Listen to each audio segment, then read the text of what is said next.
Well, I'm sharing a little bit about my experiences in New Jersey, which is where I'm ministering, and why I've joined the Free Families campaign. I'm sure this is true for many of us. The Christian narratives of long ago, particularly those in Advent and Christmas, feel painfully present in New Jersey, as I'm sure they do across the country. Here in New Jersey, in Newark, we have an 1,100 bed detention facility, Delaney Hall, that is run by Geo Group. And nearby in Elizabeth, we have several hundred more beds in a facility that's run by Civic Corps. And we have just received word in the last few months that they will be opening 3,000 beds on a military base in South Jersey, a detention facility there, where we are not sure even who is going to be housed, including potentially children.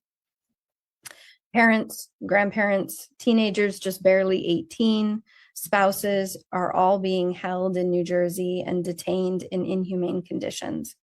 We regularly hear about human rights violations, from a once-a-day meal that might still be frozen upon delivery, a bottle or two at most of water, interrupted or no access to lawyers, canceled visits, overcrowding, and constant pressure on many of those who are detained to sign voluntary deportation orders, including even threats of being sent to other countries and imprisoned.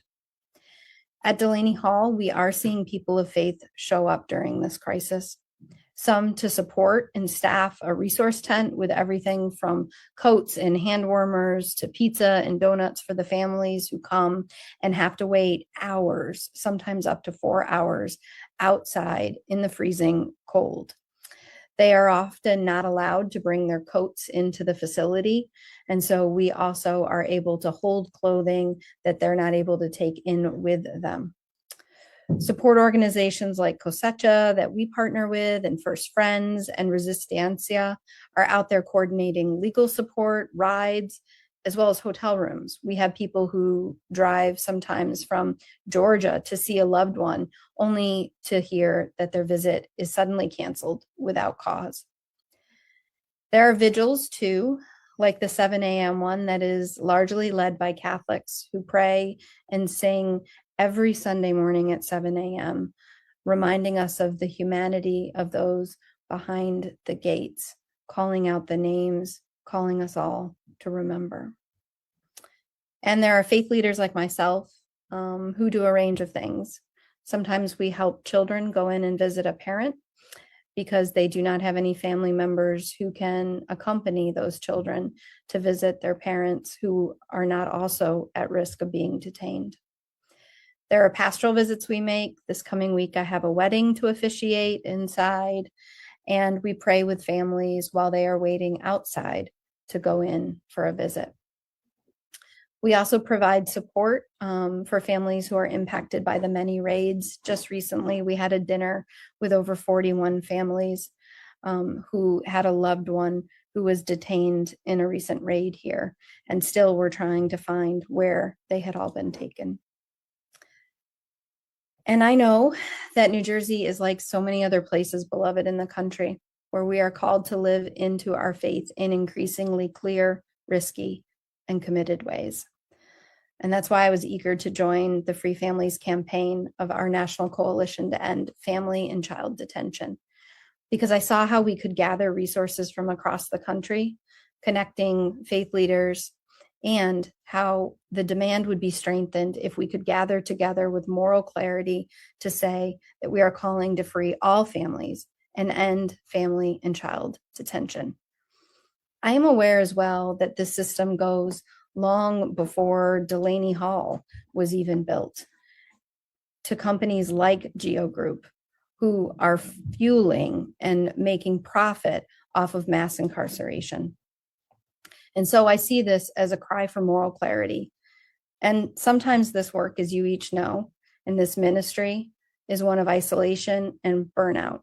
And I think Free Families is an opportunity to reconnect and rekindle, and to remember that every single action we take, even saying a prayer in a long line while a family is distraught, waiting to see a loved one, every action matters, and together could become a mighty force.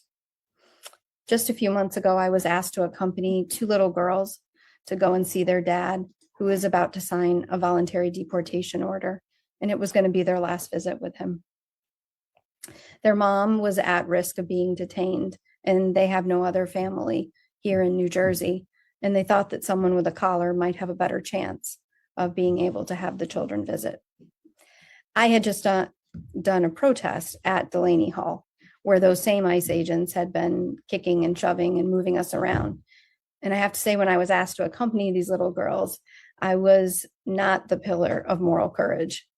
I had a pause to think about, should I be going inside the facility where these agents had roughed us up so much and probably would recognize me? But I said yes. And as I waited with them in line, both of the girls asked if I would hold their hand. They held my hand the whole way into the facility, 3 hours in line, an hour inside the gates waiting for a 35-minute visit. The older of these children was 12, kind of a tender age to hold a stranger's hand in public. And her hand was shaking. The closer we got to the visit, inside the gates, the threatening behavior of all of the guards there, going through the metal detectors, being asked to take off their coats and any belongings around them.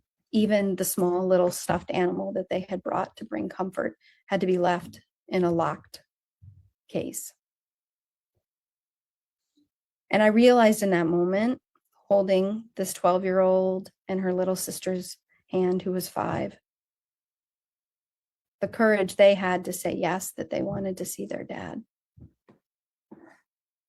And here I was thinking I was isolated and alone. And I saw in that moment, in our holding hands together, that Free Families is not a campaign or a coalition to sign on.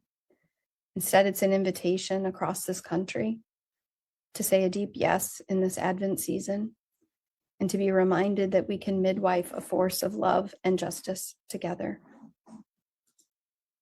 It is a yes not unlike that of Mary's so long ago, who not only agrees to this impossible journey, and thank you, Minister Sierra, for reminding us of how frightened she must have been, how alone she must have felt, a young unmarried woman. And not only does she say yes, but she gives a resounding, joyful yes to the power of a God I call love, and whose child Jesus taught us and teaches us still. This is the heart of what Mary said a magnificent yes to, and to which before each child, on all nights, not just Christmas and not just in Advent, we are called, beloved, again and again to respond with a holy, courageous, equally clear, yes, Lord, yes, here we are. And we know that a child yet will save us from the sins of isolation, from the despair of believing we can't do something to protect each other, from the lie that liberation is only for some, and from the cowardice to keep quiet. A child will remind us, perhaps with a shaking hand, as the gates close behind us, that we are in fact the ones we've been waiting for. And our grounded and clear answer to the call of God's love and justice is needed now. So for those who hear my words, I hope you will join us. We are putting some links now in the chat. I know you will join us because I have faith in us. And I believe love is not yet done with what we can do together to stop this evil, to protect all of our children, to free all of our families.